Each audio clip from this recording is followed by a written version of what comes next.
నాకు వంశీ జయల పెళ్లి జరిపించటం ఇష్టమే. ఈ పెళ్లికి నేను మనస్ఫూర్తిగా ఒప్పుకుంటున్నాను. అయ్యో గంగా ఏమైంది? చేయగలిందా? అయ్యో నువ్వు తప్పుకో, నేను చేస్తాను కదా. నువ్వు రా గంగా. పర్లేదులే అమ్మా. అయినా మీరెందుకు వచ్చారు? మీరు వెళ్ళి కూర్చోండి, నేను కాఫీ చేసి తీసుకొస్తాను. ఏది చూపించు. అయ్యయ్యో, కాలిన చోట కాస్త నూనె రాస్తే ఒబ్బ రాకుండా ఉంటది. ఉండు, నూనె తీసుకొస్తాను.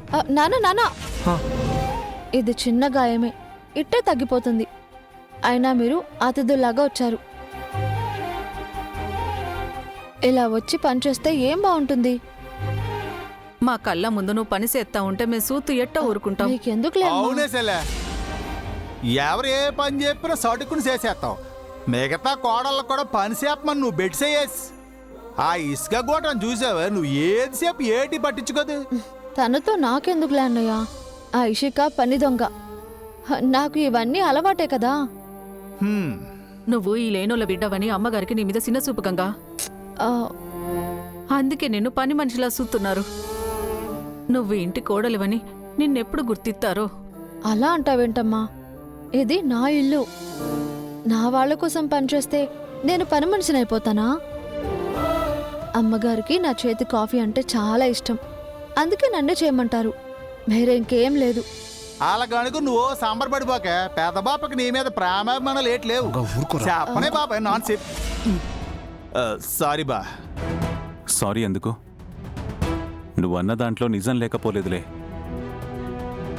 నేను 2-3 డేస్ నుంచి గమనిస్తూనే ఉన్నాను. పెద్దమ్మ గంగ పట్ల ఎందుకో ఇగ్నోర్ చేస్తున్నట్టు బిహేవ్ చేస్తుంది.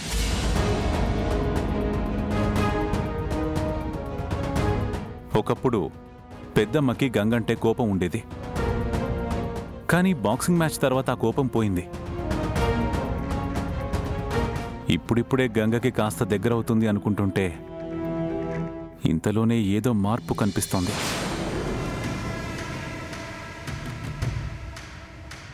పెద్దమ్మ గంగ పట్ల అలా ప్రవర్తించినందుకు నేను మిమ్మల్ని క్షమాపణ అడుగుతున్నాను. అయ్యో అయ్యో, అలా అంటారేంటి బాబు?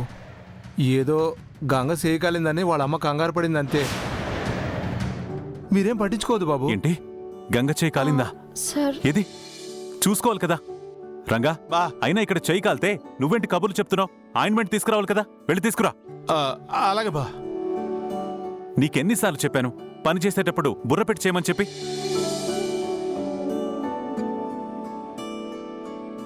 చెప్తే అర్థం కదా. బా,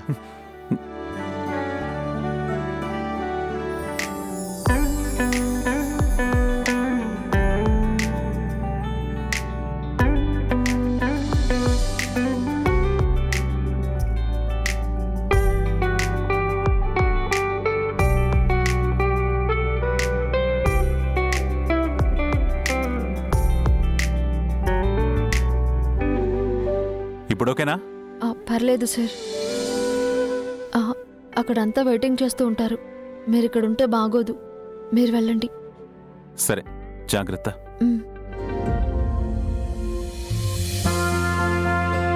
చూసావా అమ్మా, సార్కి నేనంటే ఎంత ప్రేమో. ఇంతలా ప్రేమించే భర్తుండగా నాకేం తక్కువమ్మా. ఇలాంటి భర్తుంటే ఏ ఆడపిల్లైనా మహారాణి. నీ మంచితనమే నీకు రక్ష గంగా.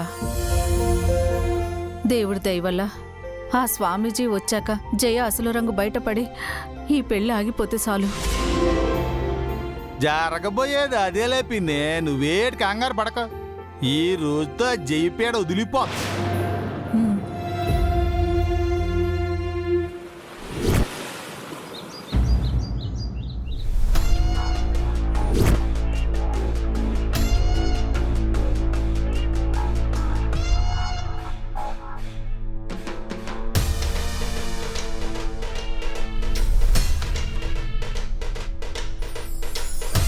మీలాంటి వాళ్ళు మా ఇంటికి రావడం మాకు చాలా సంతోషంగా ఉంది.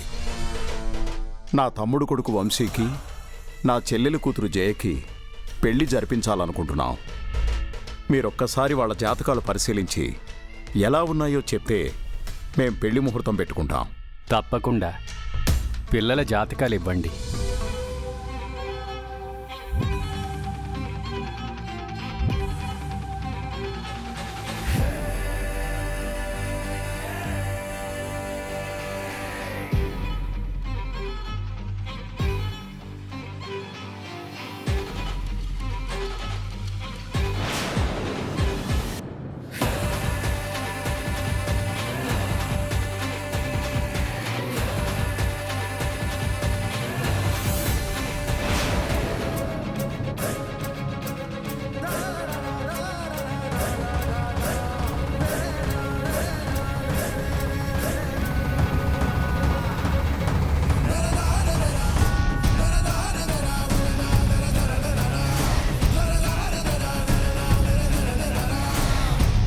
ఆ, ఏమైంది స్వామి?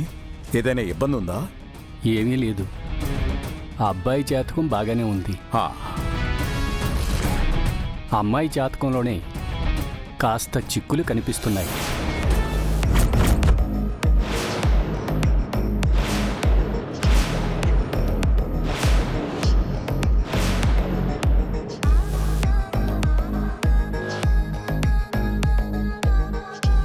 ఈ జయ అసలు కూతురు కాదని విషయం బయటడిపోతే బాగున్నా. అమ్మాయి హస్తరేఖలు ఒకసారి చూడాలి. జయ, జయ వెళ్ళమ్మా. ఒకసారి నీ చేయి చూపించమ్మా.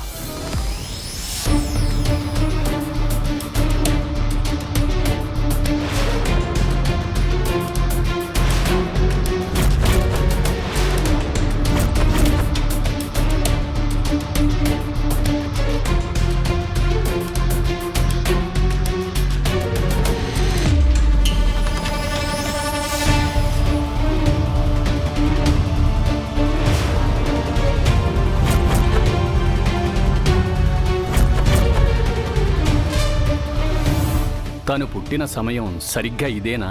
అదే సమయం స్వామి, నాకు బాగా గుర్తుంది.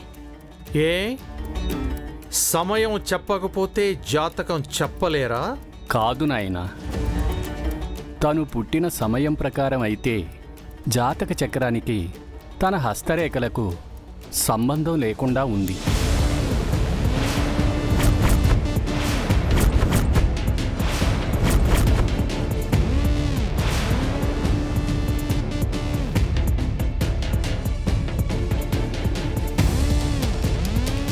నువ్వేం చదివావమ్మా? BSc computers. తను అందరితో బాగా కలిసిపోతుందా?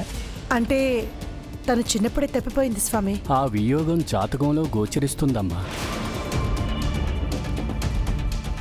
ఆ విషయం మేం చెప్పాక మీరు కన్ఫర్మ్ చేస్తున్నారా? మీకు నమ్మకం కలిగించటానికి నేను చాలా విషయాలు చెప్పొచ్చు, కానీ నేను చెప్పే నిజాలు, వాటి ప్రతిఫలాలు, వాటి కారణంగా ఏర్పడే పరిస్థితులు అన్నీ బేరీజు వేసుకుని ఎంతవరకు చెప్పాలో అంతవరకే చెప్తాను.